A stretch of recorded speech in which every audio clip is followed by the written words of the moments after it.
ദിനവൃത്താന്തം 19 അധ്യായം. യഹൂദ രാജാവായ യഹോശാഫാത്ത് യെരൂശലേമിൽ തൻ്റെ അരമനയിലേക്ക് സമാധാനത്തോടെ മടങ്ങി വന്നപ്പോൾ ഹനാനിയുടെ മകനായ യേഹൂ ദർശകൻ അവനെ എതിരേറ്റ് ചെന്ന് യഹോശാഫാത്ത് രാജാവിനോട്, ദുഷ്ടന് സഹായം ചെയ്യുന്നത് വിഹിതമോ?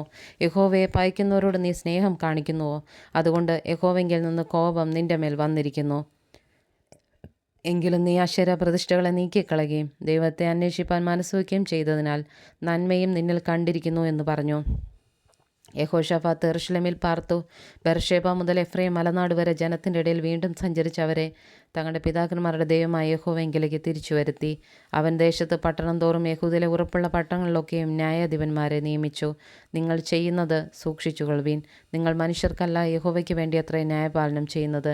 ന്യായപാലനത്തിൽ അവൻ നിങ്ങളോടുകൂടെ ഇരിക്കുന്നു. ആകയാൽ യഹോവ ഭയം നിങ്ങളിൽ ഇരിക്കട്ടെ. സൂക്ഷിച്ച് പ്രവർത്തിച്ചുകൊള്ളുവീൻ. നമ്മുടെ ദൈവമായ യഹോവയുടെ പക്കൽ അന്യായവും മോപക്ഷവും കൈക്കൂലി വാങ്ങുന്നതുമില്ലല്ലോ. യെരൂശലേമിലും യഹോശാഫാത്ത് ലേവ്യരിലും പുരോഹിതന്മാരിലും ഇസ്രായേലിൻ്റെ പ്രതിഭവന തലവന്മാരിലും ചിലരെ യഹോവയുടെ ന്യായപാലനത്തിനായിട്ടും വ്യവഹാരം തീർക്കേണ്ടതിനായിട്ടും നിയമിച്ചു.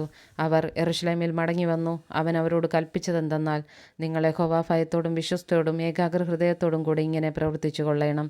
അതത് പട്ടണത്തിൽ പാർക്കുന്ന നിങ്ങളുടെ സഹോദരന്മാർ വിവിധ രക്തപാതകങ്ങളെയും ന്യായപ്രമാണത്തെയും കൽപ്പനയും ചട്ടങ്ങളെയും വിധികളെയും സംബന്ധിച്ച് ഏതൊരു വ്യവഹാരവും നിങ്ങളുടെ മുമ്പാകെ കൊണ്ടുവന്നാൽ അവരെ യഹോവയുടെ അകൃത്യം ചെയ്തിട്ട് നിങ്ങളുടെ മേലും നിങ്ങളുടെ സഹോദരന്മാരുടെ മേലും ക്രോധം വരാതിരിക്കേണ്ടതിന് നിങ്ങൾ അവർക്ക് ബുദ്ധി ഉപദേശിച്ചു കൊടുക്കണം. നിങ്ങൾ കുറ്റക്കാരാകാതിരിക്കേണ്ടതിന് അങ്ങനെ ചെയ്തുകൊള്ളുവീൻ.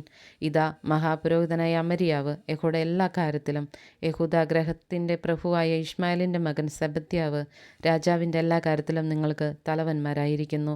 ലേവ്യരും ഉദ്യോഗസ്ഥന്മാരുമായി നിങ്ങൾക്കുണ്ട്. ധൈര്യപ്പെട്ട് പ്രവർത്തിച്ചുകൊള്ളുവീൻ. യഹോവ നല്ലവരോടുകൂടെ ഇരിക്കും.